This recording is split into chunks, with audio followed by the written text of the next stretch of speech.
I wanted to give you guys a heads up on this sculpture that I'm doing. So I decided to put the skull on the base. Here is the hole that's going to vent out, and that's realistically that's where the spine is going to go, but I'm doing that mostly for venting of the skull when I fire it. So I decided that I'm going to sculpt a few rats, and they're a little bit on the smaller side.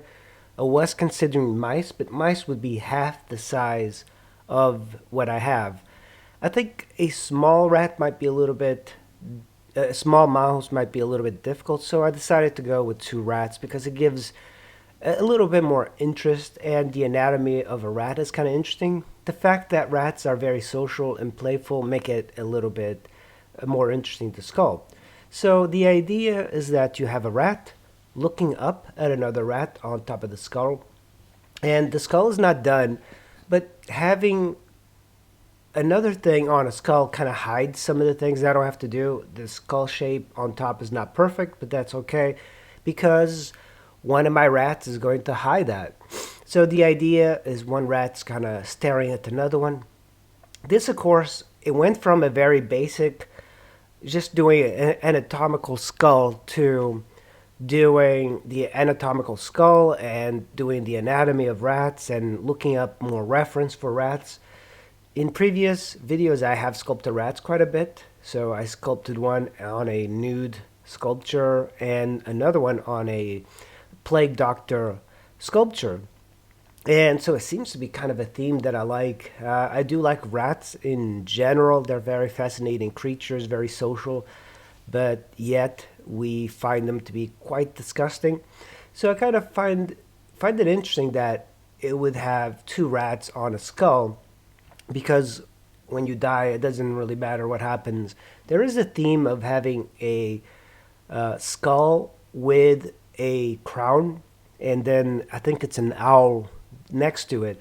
That's a very popular theme, suggesting that no matter who you are, you're going to die. So it's a very interesting. There's a lot to this theme, but I prefer rats because there is a little bit more anatomy work. And birds, I haven't really gotten into bird sculpture. I have done a few bird sculptures. You can see in my previous videos of the dead cardinal and the dead birds that I find. I sculpt them. It might be a little bit morbid, but I find that quite fascinating. I would love to find a owl that's dead so I could actually sculpt it. But uh, for this, I have so much work to do because this started out as a study. The skull was just a study, so I could have a skull as reference while I sculpted portraits. But now I'm adding rats to it. So, in a way, it just gives it a little bit more interest. There's so many skulls out there, but none, or not a lot with the rats going around it. Sculpture just takes a very long time. If you're watching this, you might wonder, it's like, how long does this take? It's been taking me like a good week, mainly because I'm working on my house. I'm remodeling my bathroom, and I'm just sculpting a few hours here and there. But normally, I would try and get this done within a few days. So the rat is starting to have some anatomy. I was considering putting something on its mouth as if they were like kind of playing or giving it back and forth, but I'm not sure yet. So here's a tool that I have been using. It's just the silicone tools with water-based clay. They are extremely cool, and some of these are cheap. So I bought a cheap set of silicone tools from, I believe it was eBay. They promptly just fell apart, including the one I'm using. And it's a little bit on the softer side, but there is something good about having something soft because it feels like a paintbrush.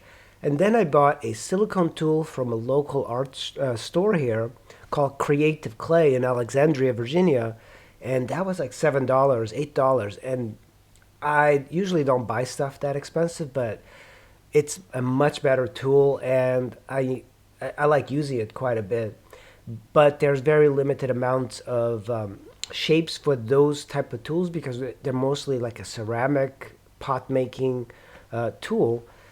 So you're kind of forced to use one shape, but I do like it. If I find a flat, I tend to use flat silicone tools a lot more. You can tell from the brush strokes here that it's much better to use. Water-based clay is just so good to use when it's wet.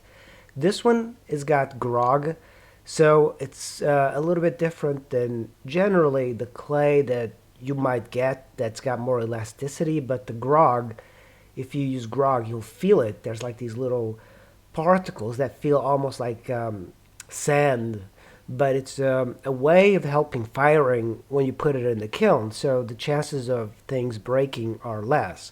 So I've been using that for a while, and even when I use the other clay, what I do, I mix it together. So I'll start out with clay with grog, and then I'll add a layer of grogless clay on top, so it has a little bit more playfulness to the clay. So there is something very difficult about sculpting rats, and I used to be really bad at sculpting anything that I could not get full reference. And for this type of projects, you really have to look for reference. Of course, the two little rats are looking at each other. I don't know yet what I'll be doing with them. This is a cloth that I'm using. The cloth just kind of straightens everything out. You know, I don't want to keep the texture of the cloth, but sometimes I do. I prefer the silicone tools, flat edges hitting the clay. But once in a while, I'll do this for every project. I'll just take that cloth, wet it down, and I remove a lot of the anatomy that I just put on. Because often I find that I'll go a little bit too crazy with detail and anatomy. So it's good to have a little bit of a smooth surface and then go back over it and redefine the edges that you want for parts like the arms, the legs, the ears. So here comes the ears. And at this point, you can make it really big. It'll look like a mouse head, or you can make small ears to look like a rat. The only reason there's a mound of clay under the chin is so the head of that mouse or rat does not dry too quickly, because I want it to be a little bit wetter. And if I leave it without anything, it'll be a little bit stiffer, and I don't know exactly what I'll be doing with the head of that rat. So I might put like a piece of cheese on its mouth, or like some sort of toy that they might like or they're sharing, or they could just be like looking at each other. So I still haven't decided. So that's why it's there, because I want it to be a little bit wetter. And we're starting to come to the conclusion of this video, but I still need to finish this. So hopefully you guys stay around for the finished version. Well, artists, thanks for sculpting with me. I really appreciate you guys watching. If you like the content, make sure you hit subscribe and like. It kind of helps a little bit on the algorithm. I really appreciate it, and I'll see you in the next video. Bye.